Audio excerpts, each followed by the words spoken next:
Sini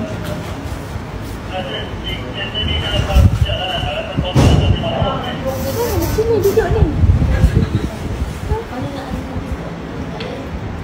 Asal dia tak apa-apa. Macam mana ni?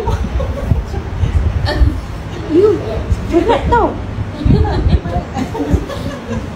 Oh, offended aku. Masuk. Tak nak. Dia suruh pujuk.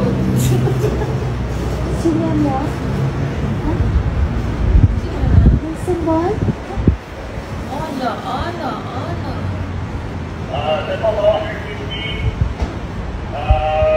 Itu tak apa ni.